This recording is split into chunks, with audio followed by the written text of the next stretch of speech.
Domla yuqoridagilardan kelib chiqib, bugun mazhabga ergashishlik qanchalik zarur? Sizga hozir mana sahobalar o'rtasidagi holatni aytdik.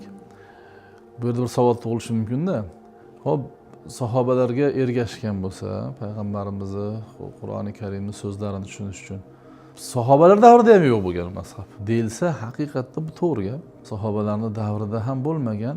Chunki sahoba-i kiromlar davrida ular dinni tarqatishlik, dinga xizmat qilishlik, dinni olamga yetkazishlik borasida ko'proq o'ylaganlar.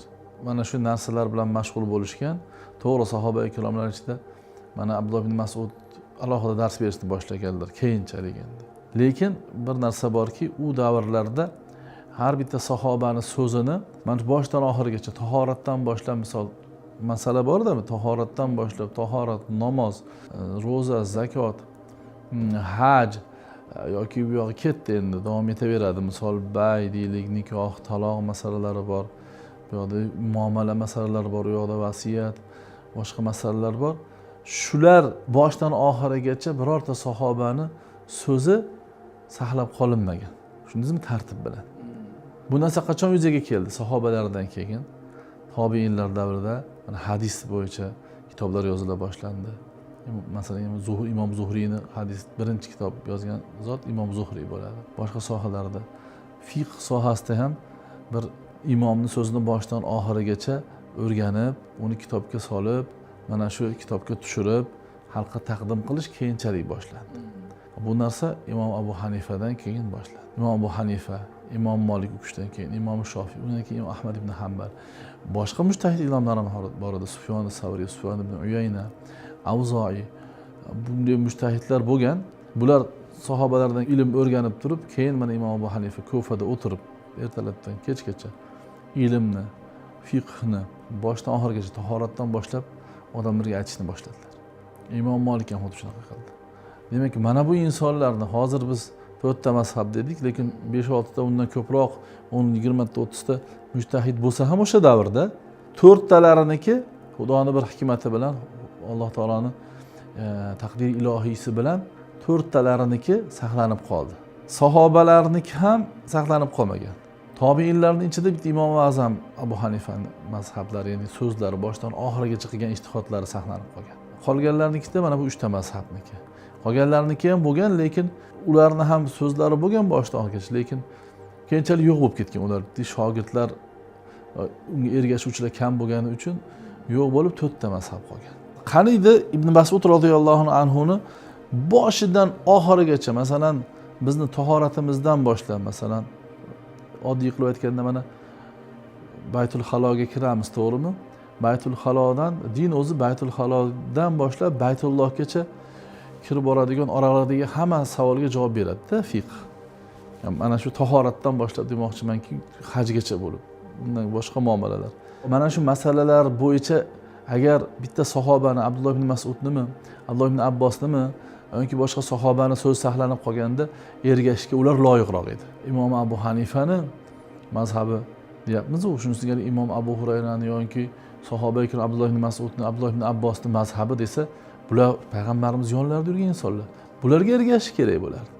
Lekin ulamolar aytadilarki, bularni so'zlari shunday holatda saqlanib qolmagani uchun ularga ergashib bo'lmaydi deydi. Nimaga? Chunki bilmaysiz. Chunki bu yerda bir narsa bor. Bir so'zni bir vaqt aytgan bo'lsa, ijtihodi o'zgarib qachondir u so'zdan qaytgan bo'lishi mumkin. Bu narsa devonga, ya'ni kitobga tushirib qoldirilmagan sahobalar. Sahobalar ijtihodi bor. Har sahobalar, lekin ularning har bitta sahobaning alohida boshdan oxirigacha ijtihodi, aytgan fikrlari, Qur'on hadisdan olgan fikrlari, so'zlari saqlanib qolmagan. Tabiiyki bu vaqtda nima bo'ladi? Ulardan keyingi haqiqiy mujtahid imomlarni so'zlariga ergashish kerak bo'ladi. Chunki ular saqlanib qolgan. Ibn Hajar Asqaloniy, Shofiy mazhabidagi bir imomlar, Imom Buxoriyni, Sahih Buxoriyni sharhlagan inson. Inson hozir kompyuterning qancha megabayt, gigabaytli miyalarda turibdi-yu, bunda ezasiz tarixni chiqarib beradi. Misol bir inson haqida ma'lumot yozsangiz chiqarib beradi.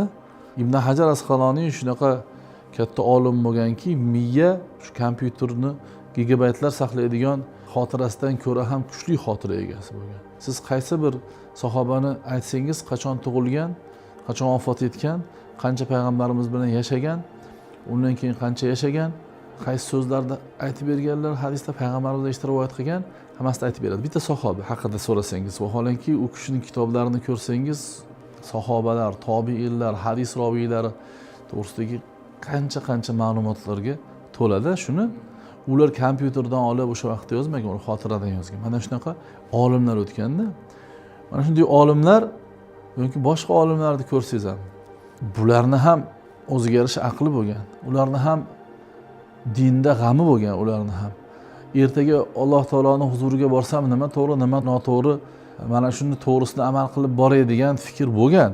Vaholanki pokiza odamlar bo'lgan. Yoshligidan halol luqma bilan o'sib shu darajaga yetgan odamlar. Hamma olimlar, Suyuti, Ibn Hajar Asqaloniy, Badriddin Ayni, boshqa olimlar, masalan, Anvar Shoh Kashmiri yaqinda o'tgan odamlar misol uchunda Qur'on hadisni juda katta chuqur bilimda olib bo'lgan insonlar. Bular ham o'ylagan. Ular ham Alloh taoloning oldiga borganda yaxshi bo'lishni istaydigan odamlar. Va ular ham dinni to'g'ri yo'nalishda yurishni istagan odamlar. Lekin shular nima qildi? Shular ilmidan kelib chiqib, tarixiy jarayonlardan kelib chiqib, aql va mantiqdan kelib chiqib, shar'iy hukmlardan kelib chiqib bitta mazhabga ergashdi-da bular. Agar ular o'ylab topib turib, misol bu mazhabdan ko'ra bu sahobaga ergashish lozim deb bilgan odamlar, ana shu sahoba ikromning mazhabi boshdan oxirigacha ma'lum ekanligini bilgan ular mana shu ergashish kerak deb aytgan bo'lardilar. Yoki bo'lmasam, 4 ta mazhab imomlari bor ekan, men o'rganib chiqdim, Qur'onni o'rganib chiqdim, hadisni o'rganib chiqdim. Qaysi bir hadisga muvofiqroq bo'lsa, o'shanga ergashaman demagan. Shulardan kelib chiqib aytmoqchi bo'lganimiz shuki, bu mazhabga ergashishlik bu tarixiy zarurat o'zi asli va insonni ichki zarurati ham bu. Insonga zarur bo'lgan narsa bu. Birligi uchun chiqargan fatvolardan biri bitta mazhabga ergashishlik hisoblanadi.